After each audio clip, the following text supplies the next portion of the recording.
न किसी प्रकार की साधना की, न किसी प्रकार की सिद्धियों की। मैं सिद्धियों को लेकर क्या करूंगा जब मेरे जीवन की पूर्णता, मेरे जीवन का उद्देश्य, मेरे जीवन का लक्ष्य आपके चरणों में अपने आप को मिटा देना है, अस्तित्वमय बना देना है। तब फिर उन मंत्रों, साधनाओं, काली और महालक्ष्मी सरस्वती से क्या हो जाएगा? उस बलरामखी छिन्नमस्ता से क्या हो जाएगा? उस देवता और ब्रह्मा विष्णु महेश से क्या हो जाएगा? वे तो मेरे सामने अत्यंत महत्वपूर्ण नहीं रह गए। जब मैंने आपको देखा है, जब मैंने समुद्र को देखा है, तो फिर बूंद को देख करके क्या करूंगा? जब मैंने पूरे आकाश को देखा है, तो एक छोटे से तारे को टिमटिमाते हुए देख करके भी क्या कर लूंगा? जब मैं वसंत को अपने सामने अनुभव किया है, तो एक छोटे सुगंध को झोंके तो क्या हो जाएगा? गुरुदेव, मैं तो केवल इतना जानता हूं कि मैं आपका हूं। मैं केवल इतना ही मंत्र जानता हूं कि केवल आप और आपकी कृपा दृष्टि ही है। मैं तो केवल इतनी भावना जानता हूं कि, इतनी साधना जानता हूं कि मैं आपके शरण में हूं। और मैं केवल इतना ही तंत्र, मंत्र, योग और दर्शन जानता हूं कि मैं केवल और केवल मात्र आपकी शरण में हूं। न तातो वतानि न मातम न भ्रातम न देहो वदान्ये पत्निर्वतेमं न जानामि वित्तं न वृत्ति न रूपं गुरुर्वै शरण्यं गुरुर्वै शरण्यं। मैं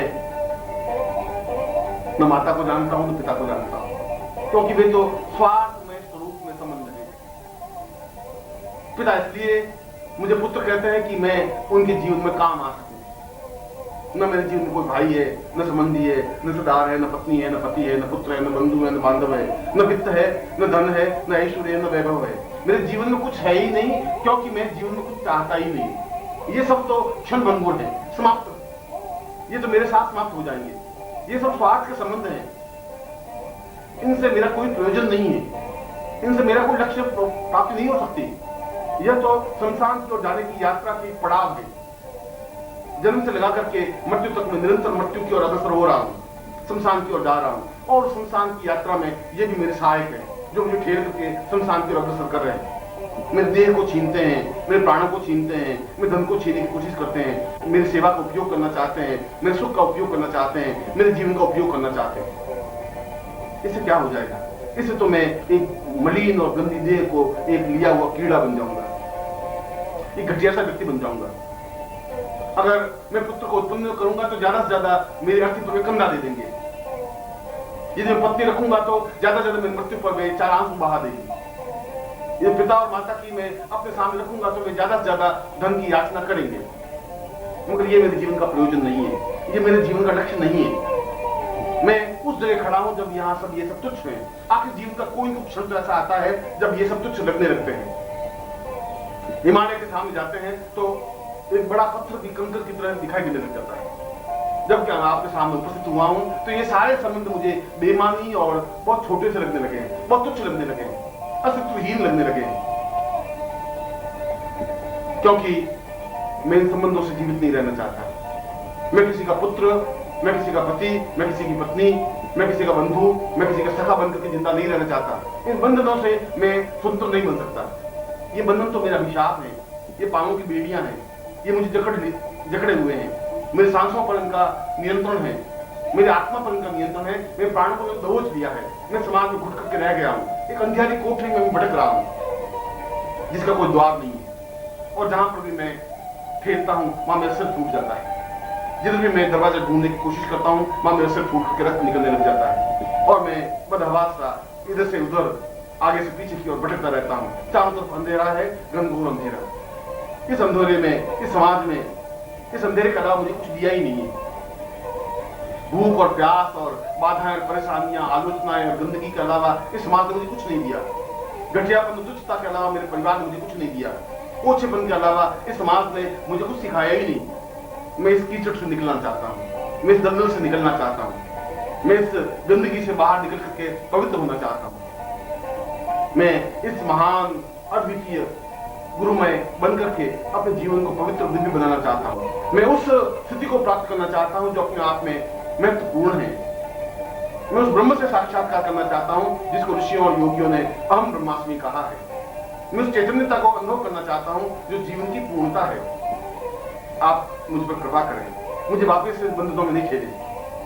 मुझे किसी प्रकार का कोई मोह नहीं रहा है, और यदि कुछ मोह है तो आप उस मोह को समाप्त करें, क्योंकि मैं मानसरोवर के पास आकर के प्यासा नहीं रहना चाहता, क्योंकि बसंत ऋतु में आने के बाद भी मैं उदासीन नहीं रहना चाहता। मैं मुस्कुराते हुए पुष्पों के बीच में रह करके निर्जीव नहीं रहना चाहता। आपके सामने आकर के मैं अपने आप में दुर्भाग्य में नहीं रहना चाहता। मैं सौभाग्यशाली बनना चाहता हूँ। मैं जीवन में पुण्य चाहता हूँ, मैं जीवन में श्रेष्ठता चाहता हूँ, मैं जीवन में गुरु चाहता हूँ, मैं आपके चरणों में समर्पण चाहता हूँ, मैं आप में एकाकार होना चाहता हूँ, मैं आपके शरीर से अपने आप को मिटा देना चाहता हूँ, मैं आपके शरीर से मिल जाना चाहता हूँ, आपके प्राणों को धड़कन बनना चाहता हूँ, क्योंकि गुरुदेव मैं आपकी शरण में हूँ, और गुरुदेव इस पूरे ब्रह्मांड में केवल मात्र आपकी शरण में हूँ।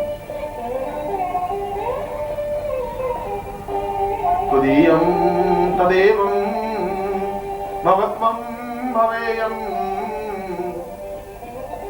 चिन्त्यं विचिन्त्यं सहितं सदैव आतो नवातं भव मे कनित्यं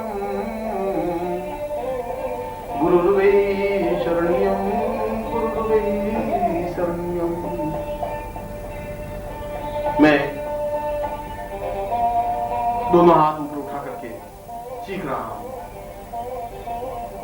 मैं पूरे प्राणों में आवाज भर करके उच्चारण कर रहा हूं।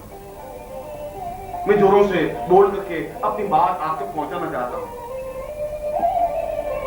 मेरा सारा शरीर थर थर कांप रहा है, मेरी आंखों से आंसू प्रवहित हैं, मेरे मुंह से बोल नहीं निकल पा रहा है, मेरा गला गदगद हो गया है, और सारे शरीर के रोम रोम अपने आप में आवाज निकालने लग गए हैं, चीखने लग गए हैं, चिल्लाने लग गए हैं। मैं अपने आप में नहीं रहा हूं, मैं अपने आप में थरथराहट अनुभव कर रहा हूं। मैं ऐसा लगता हूं कि जैसे मैं एक ऐसी बूंद हूं जो अंगारे पर पड़ी है और छंद के साथ खत्म हो जाती है। ऐसा लगता है कि जैसे मैं बादल का टुकड़ा हूं और किसी पहाड़ से टकरा करके समाप्त हो जाना चाहता हूं। मैं तो ऐसा कण बनना चाहता हूं जो आपसे टकराए और पूर्णता प्राप्त कर ले। मैं आपको पाना चाहता हूं, मैं आप पे एकाकार होना चाहता हूं, मैं आप पे एकाग्र होना चाहता हूं, आप पे लीन होना चाहता हूं। और यदि ऐसा मेरे जीवन में नहीं हो सका तो इस जीवन को व्यर्थ है, इस जीवन का कोई अर्थ नहीं है, इस जीवन का कोई मकसद नहीं है, इस जीवन का कोई मूल्य नहीं है। यह तो अपने आप में इंसान की यात्रा का एक पड़ाव है, जिस लाभ को मैं अपने कंधे पर ढोता हुआ संसार की ओर बढ़ रहा हूं। इस जीवन से क्या मूल्य हो जाएगा? क्या मेरी चीखों का, मेरी आवाजों का, मेरे शब्दों का आप पर कोई प्रभाव नहीं पड़ रहा है? क्या मैं गदगद कंठ से बोल रहा हूं, आपका हृदय नहीं पसीज रहा है? क्या मैं आर्तनाद कर रहा हूं और आपके हृदय पर कोई प्रभाव नहीं पड़ रहा है? जरूर पड़ रहा होगा, जरूर कोई दुर्भाग्य होगा कि आप मुझे आगे बढ़कर अपना नहीं रहे। जरूर मेरी मुख्य न्यूनता होगी कि आपकी कृपा दृष्टि मेरे पर हो नहीं रही है। जरूर मेरे पाप मेरे सामने खड़े हो जाते होंगे जो आपके और मेरे बीच में पर्दा डाल रहे हैं, परंतु इस पर्दे को तो आप ही दूर करेंगे। मुझे इतनी ताकत, इतनी क्षमता नहीं है कि मैं पापों को धकेल सकूं। मुझे इतनी क्षमता नहीं है कि मैं इस पर्दे को, इस बीच के अंधकार को दूर कर सकूं। मुझे और कोई साधना को सिद्धि आती भी नहीं है, मुझे और कोई मंत्र का ज्ञान ही नहीं है। मुझे तो केवल एक ही शब्द, एक ही मंत्र आता है जिसको गुरु कहा जाता है। मुझे तो केवल एक ही प्रकार का मंत्र सीखा है कि मैं गुरुदेव आपकी शरण में हूं, और गुरुदेव केवल मात्र मैं आपकी शरण में हूं। अवतं सदैवं भवतं सदैवं ज्ञानं सदैवं चिन्त्यं सदैवं पूर्णं सदैवं अवतं सदैवं गुरुर्वै शरण्यं गुरुर्वै शरण्यं। कई जन्मों से आपका मेरा साथ रहा है, कई जन्मों से आपने मुझे झकझोर करके सही रास्ते पर खड़ा किया है। कई जन्मों से आपने मेरे हृदय को टहोक करके आगे बढ़ने की ओर प्रेरित किया है। हर बार आपने मुझे समझाया है, हर बार आपने मुझे चेतना दी है, हर बार मेरे प्राणों को संतृप्त किया है, हर बार मुझे चेतना, समझ और ज्ञान और बुद्धि और विवेक दिया है। हर बार आपने मुझे यह बताया है कि जीवन की पूर्णता क्या है, और उसके बावजूद भी मैं अज्ञानी हूं, बुद्धि से ग्रस्त हूं, बुद्धि मेरे ऊपर हावी है।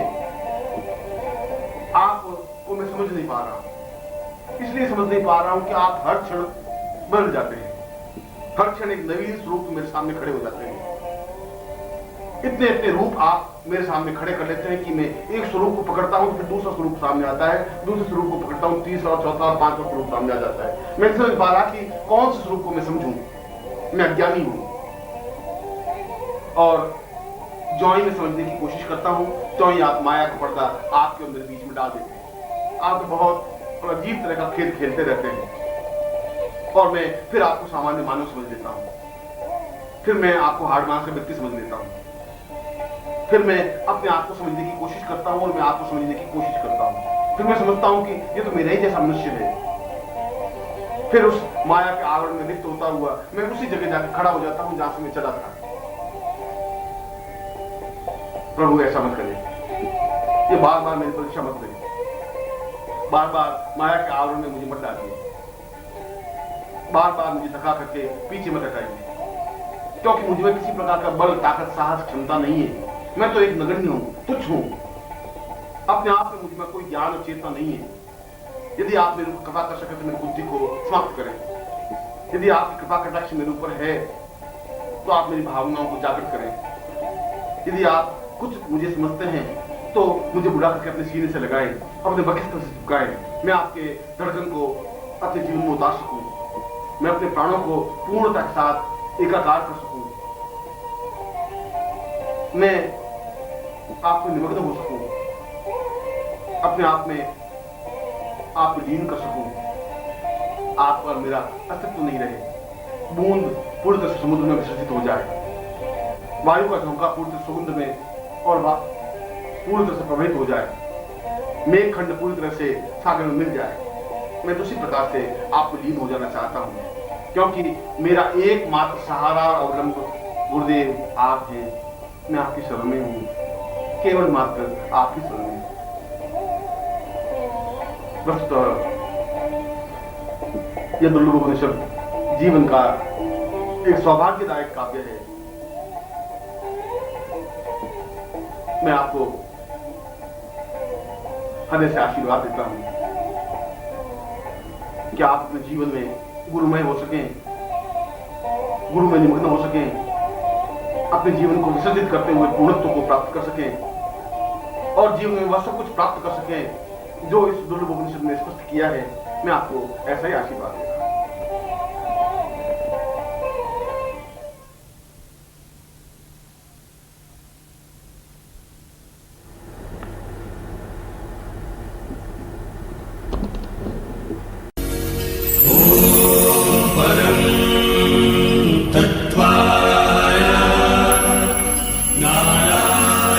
नारायणाय गुरुभ्यो